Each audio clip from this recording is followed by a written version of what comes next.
નમસ્કાર, હું કરણ જોશી.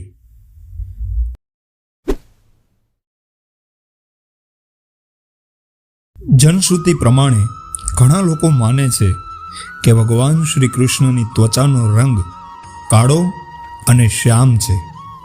શ્યામ રંગ અર્થાત થોડોક કાળો અને થોડોક વાદળી, મતલબ કે કાળા જેવો વાદળી રંગ. જેવી રીતે સૂર્યાસ્ત થાય અને આકાશનો રંગ વાદળી જેવો થઈ જાય છે, એવો જ રંગ. પણ શ્રી કૃષ્ણનો રંગ ન તો કાળો હતો કે ન તો વાદળી કે ન તો એની ત્વચાનો રંગ શ્યામ હતો. ખરેખર તો શ્રી કૃષ્ણની ત્વચાનો રંગ મેઘશ્યામલ હતો. મેઘશ્યામલ એટલે કાળો, વાદળી અને સફેદનું મિશ્રણ. ભગવાન શ્રી કૃષ્ણનો આ મેઘશ્યામલ રંગ પ્રકૃતિના રંગોને દર્શાવે છે. આકાશ, પ્રકૃતિ અને સમુદ્ર એ જ રંગોથી રંગાયેલા જણાય છે. ઘણા લોકો માને છે કે નાનપણમાં પૂતનાનું વિષયુક્ત દૂધ પીવાથી એનો રંગ આવો થઈ ગયો. ભગવાન શ્રી કૃષ્ણના શરીરમાંથી એક માદક સુગંધ હંમેશા આવતી. આ સુગંધ ઘણી હદે ગોપિકા ચંદન અને રાત રાણીની સુગંધ જેવી જ હતી. આ સુગંધ એટલી સુંદર હતી કે બધા જ લોકો એ દિશામાં જોવા લાગતા. એટલે જ ઘણીવાર પોતાના ગુપ્ત અભિયાન વખતે એ સુગંધને છુપાવવાના પ્રયત્નો કરવા પડતા. કંઈક આવી જ સુગંધ દ્રૌપદીના શરીરમાંથી પણ નીકળતી. એટલે જ અજ્ઞાતવાસના સમયે એણે ચંદન અને અત્તરનું કાર્ય કર્યું હતું, જેથી એની સુગંધ સાથે પોતાની સુગંધ ભળી જાય. ભગવાન શ્રી કૃષ્ણના શરીરનો એક અનોખો ગુણ હતો. તેનો દેહ કોમળ હતો. શારીરિક રીતે જેવો મૃદુ દેહ છોકરીઓનો હોય છે, એવો જ ભગવાન શ્રી કૃષ્ણનો પણ હતો. પણ યુદ્ધના સમયે એ જ દેહ વિસ્તૃત અને કઠોર થઈ જતો.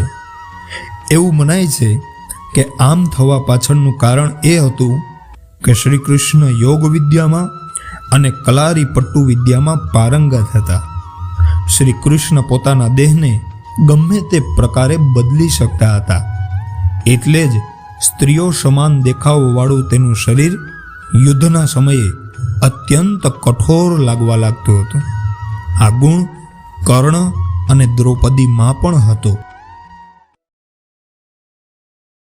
એ સાચી વાત છે કે સ્વયં ઈશ્વરે શ્રી કૃષ્ણના રૂપે મનુષ્ય રૂપે અવતાર લીધો હતો. પણ એના શરીરમાં મનુષ્ય જેવા સામાન્ય ગુણો તો બિલકુલ ન હતા. મનુષ્યનું શરીર ઉંમર વધવા સાથે વૃદ્ધ થતું જાય છે. ત્વચામાં કડચલીઓ પડતી જાય છે. વાળ સફેદ થતા જાય છે. પણ શ્રી કૃષ્ણ મનુષ્ય રૂપે 125 વર્ષ જીવ્યા ત્યાં સુધી તેનું શરીર યુવાન હતું.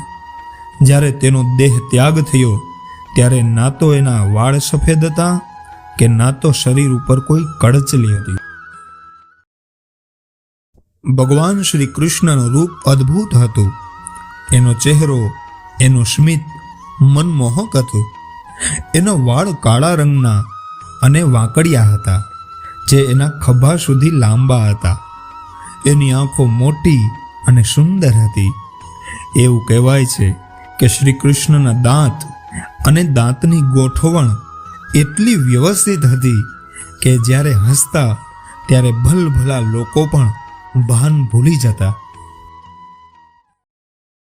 આમ તો શ્રી કૃષ્ણ 16 કળામાં નિપુણ હતા, પણ તેની બોલવાની કળા અનોખી હતી. કહેવાય છે કે ભગવાન જ્યારે બોલતા ત્યારે તેની વચ્ચે કોઈ બોલી ના શકતું. એની વાણી એટલી મધુર હતી કે લોકો તેનાથી સંમોહિત થઈ જતા અને માત્ર તેને જ સાંભળતા. એનો અવાજ, બોલવાની શૈલી, શબ્દોની ગોઠવણ એકદમ ચોક્કસ હતી. શ્રીમદ ભગવદ્ ગીતામાં જે શ્રી કૃષ્ણ દ્વારા બોલાયેલા શ્લોકો છે અને તેમાં ભગવાને જે શબ્દોનો પ્રયોગ કર્યો છે તે અદ્ભુત છે. જ્યારે ભગવાન પોતાના સ્વધામ ગયા અને તેના દેહનો દાહ સંસ્કાર થયો ત્યારે માત્ર એક અંગ બળ્યા વિનાનું રહી ગયું, જે એનું હૃદય હતું. એ જ હૃદય સમુદ્રમાં પ્રવાહિત કરવામાં આવ્યું. સમુદ્રમાં જતા જતા એ જગન્નાથપુરી પહોંચ્યું. ભગવાન જગન્નાથની મૂર્તિમાં એ હૃદયને સ્થાપિત કરવામાં આવ્યું, જે આજે પણ ધબકારા મારે છે. દર 12 વર્ષે ભગવાન જગન્નાથની મૂર્તિ કે જે લાકડાની બનેલી છે એને બદલવામાં આવે છે. મૂર્તિ બદલતી વખતે પૂજારીના આંખે પટ્ટી બાંધવામાં આવે છે. આખા શહેરની ઇલેક્ટ્રિસિટી પણ બંધ કરી દેવામાં આવે છે.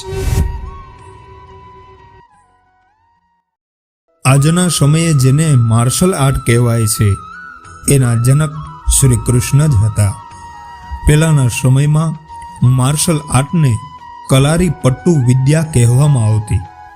આ જ વિદ્યાના માધ્યમથી શ્રી કૃષ્ણએ મથુરામાં ચાણૂર અને મુષ્ટિક જેવા મહાબળશાળી મલ્લોનો વધ કર્યો હતો, જેમાંના એક રજકના માથાને તો માત્ર પોતાની હથેળીથી જ કાપી નાખ્યું હતું. આ વિદ્યા શ્રી કૃષ્ણએ તેની સેના નારાયણી સેનાને શીખવી અને પછી ધીરે ધીરે બધે ફેલાણી, જે આજે માર્શલ આર્ટના નામે જાણીતી છે.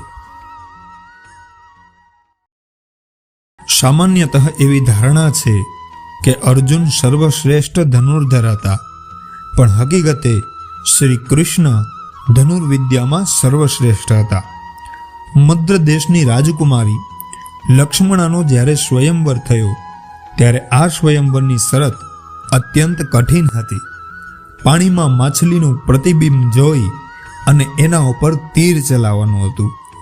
આ સ્વયંવરમાં અર્જુન અને કર્ણ જેવા ધનુર્ધર પણ હતા, પણ જ્યારે કોઈ પણ નિશાનો ના લગાવી શક્યું, ત્યારે શ્રી કૃષ્ણએ એ કાર્યને આસાનીથી કરી નાખ્યું અને ભગવાનના વિવાહ લક્ષ્મણા સાથે થયા. આવી જ શરત જ્યારે દ્રૌપદીના સ્વયંવરમાં રાખવામાં આવી, ત્યારે અર્જુનને શ્રી કૃષ્ણએ જ નિશાન કેવી રીતે લેવું તેની પ્રેરણા આપી હતી. ખૂબ જ ઓછા લોકોને ખબર હતી કે શ્રી કૃષ્ણ જ ભગવાન છે. શ્રી કૃષ્ણએ મનુષ્ય દેહ ધારણ કર્યો, ત્યારથી દેહ ત્યાગ્યો, ત્યાં સુધી કોઈને ખબર ન હતી કે તે ભગવાનનો જ અવતાર છે. જે લોકોને ખબર હતી કે શ્રી કૃષ્ણ જ ભગવાન છે, એ હતા અર્જુન, ઉદ્ધવ, કુંતીજી, બલરામ, વિદુરજી, ભીષ્મ પિતામહ, રૂકમણીજી, દારૂક અને બીજા થોડા લોકો. બીજા કોઈ લોકોને શંકા પણ જતી તો શ્રી કૃષ્ણ તરત જ પોતે સામાન્ય મનુષ્ય છે એવી લીલા કરતા.